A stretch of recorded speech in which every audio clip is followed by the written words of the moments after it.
Welcome back to my YouTube channel, everybody. My guest today is Mr. Barry Donadio. We'll talk about the attempt on Donald Trump that happened on July 13 when he was giving a speech during his campaign in Pennsylvania, and a 20-year-old guy by the name of Thomas Crooks, who was prone on one of the roofs of the buildings nearby, shot him and almost killed him, we can say, because he missed his head by a matter of centimeters. Thanks for your time, Barry. Thanks for joining me today. Well, thank you for having me on. I'm very appreciative to appear on your show. I started my career when I was a 17-year-old in the Army.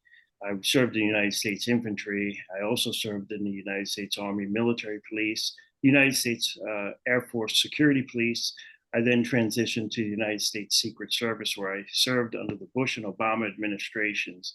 I have a wealth of experience and knowledge to share with your viewers, and ready to engage with you and take on any of the questions you might have. And that's indeed the reason why I called you. Well, actually, what we haven't said is that we've known each other for quite a few years, because we made a story about 9/11 a few years ago. And since you are a former, you used to work for the Secret Service, I decided to call you back to discuss this very important and recent event. So, Barry, let me start with a very easy question. So we had that situation in which Donald Trump was giving his speech during his campaign in Pennsylvania, and a guy was on the roof of a closed building nearby, and he managed to shoot him. Who was responsible for assessing the scene at that speech? Was it the local police or was it the Secret Service? Well, that is the United States Secret Service, the special agent in charge, and some of the advanced work people for the Secret Service associated with the Special Operations Division, counter snipers, will be in charge and making an assessment of the entire area, including rooftops, any threats to the former President of the United States, Donald Trump. So that's who would be overall authority, United States Secret Service all the way. So how come that roof was left out of the security perimeter then? Sure. So obviously not what was planned. So we probably, if I were to guess, if I were there, I would assume that they would have delegated somebody to be on that roof. Okay. It is also would be covered by counter snipers as an overwatch from the United States Secret Service. They would be looking out from a position where the president was speaking from the podium. Okay, because they're not going to shoot towards the president if they have to make a shot. So any shots would be taken away from the president's position. So as it stands today, from what we know, it would have been assigned probably a local police department that would have been tasked with covering the roof and denying access to the roof. Now, they could very well deny access to the roof by not being on it. And it seems that's what they chose to do. They were watching the roof from a position of observance from the window nearby. So I imagine that's what happened. Who made the decision not to be on the roof, I think, has to be the question to be asked in the future. Well, but we also know that that shooter was spotted like 1 hour before the speech started by someone in the public, because if you see the videos, there's long before Trump's speech, someone who says, there's a guy on the roof, someone should address that, someone should make that guy go away from there. How come that was ignored and no one did anything solid? We can only guess right now until we see a full report from Congress of exactly what happened. We could speculate, though. And what I'm going to think happened is this was a suspicious person in the security zone that they were probably surveilling, keeping an eye on. I'm not sure if he was on some watch list that may have sparked their interest. Local law enforcement and Secret Service interest might have been drawn on to him simply by the spectators saying that he was walking around suspiciously. By the time he got on a roof, that's where things become problematic, and that we need to address that very quickly. Now, getting into what they may have done, there's still some clarity that needs to be gained on exactly what happened. It is my understanding that when that man was reported on the roof, local police did address it. They did go to the roof. It just happened extremely fast. they may have had this person under surveillance, keeping an eye on him for a while before that incident because he didn't pose a threat, but he was suspicious. There's a big difference between somebody being a threat to the protectee and somebody being suspicious. And suspicious people are everywhere at every event. It doesn't mean that they're going to, take the president off the stage or the protectee off the stage. It does mean that they may be surveilled and watched a little closer and denied access to an event too. Well, and also when someone in the crowd started yelling, "He's on the roof, he's on the roof," the police was actually inside that same building where where the shooter was. Of course, that's not normal procedure, but at the same time, we know that those people yelling were ignored. Why did that something that confused happen? Yeah, I think the perception is that they were ignoring those people, but I don't think the police were ignoring them. The police did address it immediately. I know if, I was a police officer prior to the Secret Service. If somebody was yelling it out, I'm certainly not going to ignore it. I'm going to go and address it. So it was addressed. If you look at all the videos, you see the police addressing it. You see, I saw the body camera footage of the police officer that did go on the roof to address the shooter when the shooter pointed the rifle at him and the police officer fell back down. So that was in the midst of them addressing that right there. It's right there on video. I think it may not have been addressed as quickly as each and every one of us would like it to have been addressed. This was a race against the clock. I think also we have other factors. There was miscommunication. There was a lack of communication, a breakdown in communication, and maybe some confusion there. We have to understand too that there are snipers on police teams that dress like the assailant dresses. They're not all in a uniform. They're not all squeaky clean, have close haircuts like I'm having right here in your video. Some have long hair. Some act as undercover agents, and they're police snipers also. So there could have been a misidentification of, hey, does that guy belong up on that roof? Who is that? It takes time to figure out who that was. So I imagine that was probably part of it. And I look forward to the congressional report coming out. And I speculate that was part of it as well. Well, okay, I understand your point of view, and that's totally understandable, but something clearly went wrong. So do you think that the Secret Service had enough agents on the scene, or maybe they were too few agents? Well, if I were in charge, right, or you were in charge, you want to have as many people as possible on your side. But there's also reality, right? So we can't, let's say, have 10,000 people protecting an event, right? It's just not a realistic thing. The United States Secret Service is a small agency, and it depends on local law enforcement to assist in its mission, and especially with an event like this. So it's not a Secret Service only event. There are other agencies. I imagine the Pennsylvania State Police was there helping. I'm not sure if they were assigned to cover the roof or local, town, city, county police. They're all involved, and even potentially military entities, if that's available. It really depends on the resources available, and local police may not have all the resources that maybe we even want. So you go into a situation, whether it's an event or a location, you have a certain amount of people. You can ask for more people. They may be available. They may simply just not be available, or they can't materialize out of thin air. And you have to go with what you have, and that's it. And I imagine that's what they did. I don't see, my perception, my experience, I didn't see any lack of resources. It's good that they had the counter snipers there. But yes, if you said, well, we'll give you whatever you want.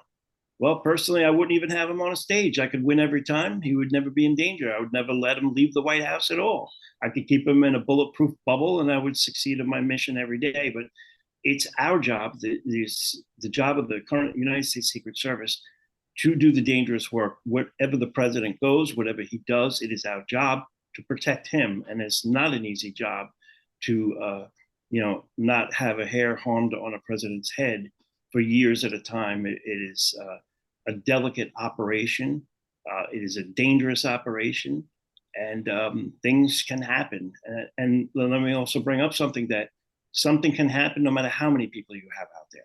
There is no such thing as a zero possibility, okay, scenario. No such thing whatsoever. So what you have to do is lower the risk as best you can with the assets and resources you have. And I think that's what they did. Now, again, we may be eating our words here a little bit once the congressional report comes out. They have access to information that you and I don't have right now. So there could be something that's going to shed light and maybe change what I'm saying, you know, but with the information I have and what I saw, I'm going to stick to those words right now. Well, was it maybe a lack of training? Because what I'm thinking here specifically is that there's a video in which we see one of the agents who's not able to reholster her gun, and she had to try several times to do something like that. I would have assumed that they train so much that it becomes muscle memory. Sure. You bring up a very good point. I'm also currently now, I've been a pistol instructor for over 10 years. This is actually a common thing for all pistol shooters, even police officers, even agents. Okay, you have to understand that shots were just fired at the president of the United States. It doesn't happen all the time. So it's a once in a lifetime changing event. I don't know where that specific agent was that you're speaking, but I imagine she might have been jumping on top of the president, or she might have been jumping somewhere or rushing somewhere. The holster can readjust itself on the belt and move forward or backwards. And it might not be where it was a minute ago or where you're normally trained to be if you were just rolling on top of the president of the United States or just had shots fired at you. So that would be a very common thing, to be honest with you. And it's not a fail thing. She did nothing unsafe that I can determine. I saw no act of cowardice from that agent. That agent did exactly what she was supposed to do. She is trained and she did what she was supposed to do. There's also a video of that same agent at the hospital where they took President Trump, and she, in my opinion, acted honorably and did everything she was trained to do. But I do understand how the perception of the public may see that that was somehow of a mistake, but that is an everyday type thing that can happen. You can call your local police. They may have to draw their holster and they may miss reholstering. It is a perishable skill that needs to be practiced as much as pulling a trigger. If I remember well, that happened while they were pushing him on the SUV. But it doesn't change anything about what you said, which is it totally makes sense. Let's get to the point when the snipers of the Secret Service killed the guy.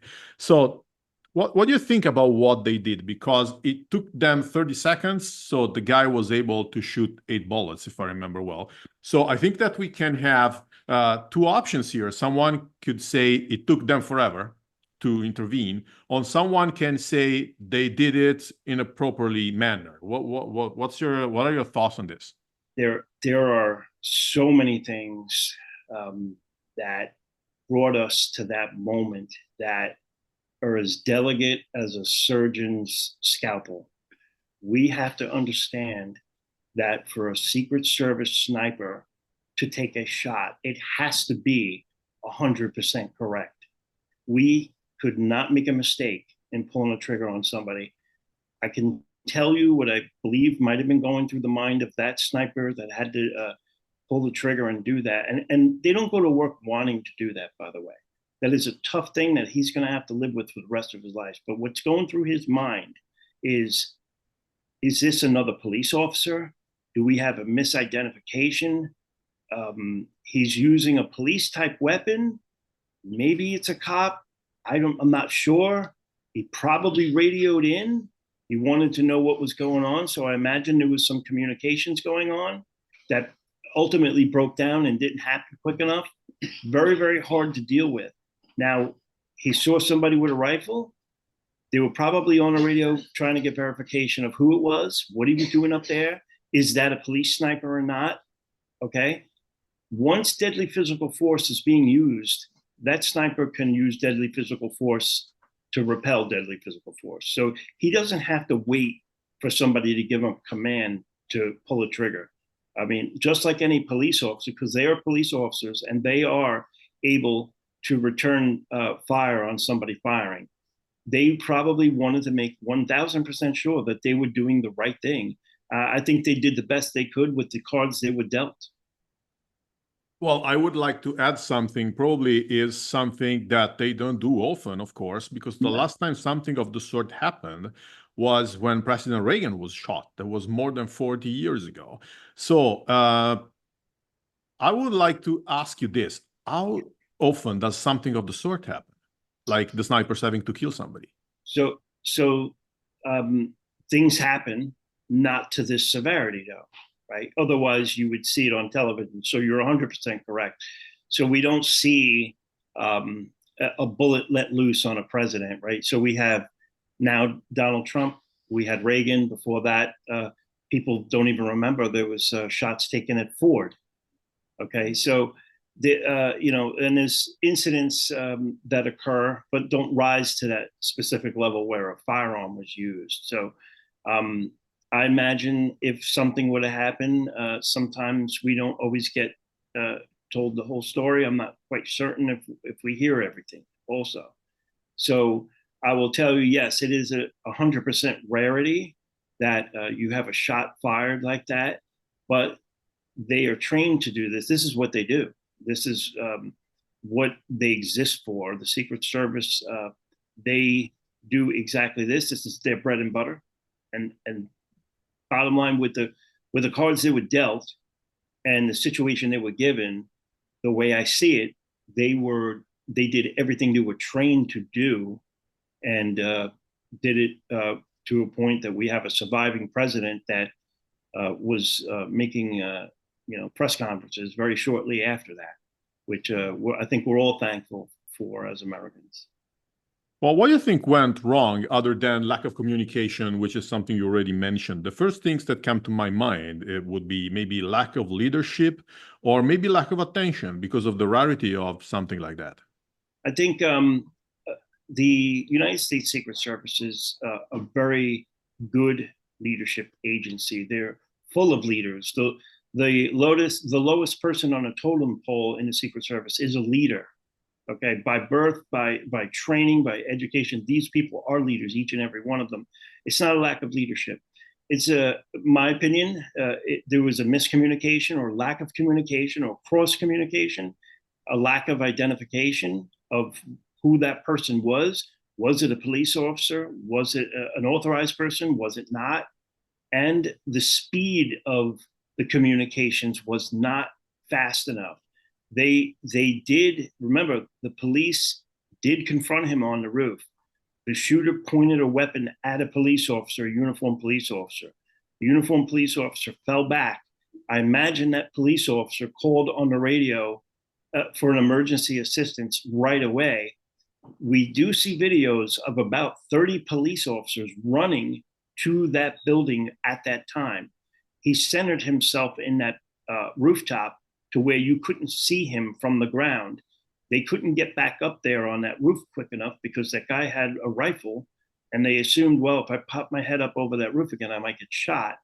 Okay, so between the time of that police officer seeing him, confronting him on the roof, it happened so fast. Within probably 30 seconds, he crawled, broke the horizon of the top of that roof, now exposing himself to Secret Service snipers. They saw him, they identified him, and then he started taking shots, and then they took their shot. And that's the way I see what happened. And I have heard that a local police sniper did shoot his firearm. I do not know if that is true. I have just heard that on the news like everybody else. The congressional report will show if there's any factual basis to that. Well, generally speaking, what do you think about the way that the Secret Service do their daily job? Because as we mentioned, nothing of the sort that happened in the last more than 40 years, 40 plus years. So I would assume that they deserve some credit for protecting high profile politicians on a daily basis. Yes, every day is the same. You don't know what challenge is waiting out there for you. So this is an agency that is meticulous in what they do. They are the best. There is no doubt in my mind, even with the mistakes made with the attempted assassination of Donald Trump, they are still the best. I would still bet on them every time. I trust them. Uh, if I were you, I would trust them, and they know what they are doing. Bottom line, it is a tough world we live in. They do not decide what the president does, or whoever the president is at the time. If the president says they are going someplace, it is the job of the United States Secret Service to make it a safe environment for that president to go to. And it's not always a perfect environment or atmosphere to do that in. The president of the United States can decide to go to the front line of a war zone and visit troops. The Secret Service has to make sure that they make it a safe environment. Will there be risks there? Absolutely. They'll inform him of the risks. If the president decides to do that with all the risks that he was informed to by the Secret Service, and the Secret Service is going to do the best job they can to protect him. But the president is a public person. The president has to be seen by voters and held accountable by voters in elections. So presidents want to be seen. They take risk and they assume risk worth gain. And again, the Secret Service is there to make that a safe environment for them. We have a few investigations going on right now. What do you expect that the investigations will clarify? Well, I think we're going to get to the bottom of exactly what happened, probably. I think it's going to be some eye-opening stuff. I think I'm correct in my assumptions of what I've said already. I think everything that I've said from day one is going to be verified with the report. We may learn some other stuff that none of us are aware of. But mostly what we're going to learn is what we could do to prevent this.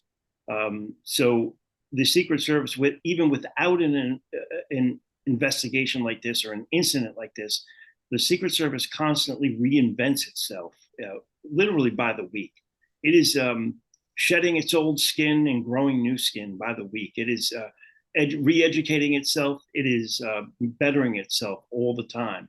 So even the Secret Service that I was in probably would be unrecognizable compared to today. They're a better Secret Service as we go by. They're constantly learning, and make no mistake about it, there will be a group of people at their headquarters over in Washington, D.C. that have already analyzed every second of what happened, probably 3 days before it happened and 3 days after, that are very extremely intelligent, that will come down to exactly what happened and how to prevent it from happening ever again. So they will evolve from this. They will do better. And we'll have to see what that congressional report says. I'm looking forward to seeing that as well. Well, we know that all crises lead to improvements. That happened, for instance, after JFK was murdered. It led to improvements in the Secret Service. And of course, the most recent case can be also 9/11. It brought to a lot of improvements in air security and intelligence. What improvements do you think that this shooting will bring to the Secret Service? Well, if they ask me, I'm going to tell them they're going to need to get a field communication unit of some type. We have to mimic what the New York City Fire Department does. They have field communication units at big mass casualty events, or at September 11, 2001. If you look into, they had field communication units. And this is basically a communication relay for the troops on the ground. So there's not miscommunications. You have issues of where radios aren't working. I think what they're going to need to do is, if all local, state, county, and Secret Service have to be on the same channel for that event that they're working. Typically, they are not on the same channel, so that slows down the communication. They are paired up with other officers from other counties that they're working the event with, so if something happens, they can cross-reference, they can cross-communicate. But from this event, we've learned that's not fast enough. We need real-time communication. So my advice to the Secret Service moving forward, the communications has to be priority. We need a unit there devoted for communications. It has to carry however many radios they need, and everyone needs to be on the same channel. That's just the bottom line.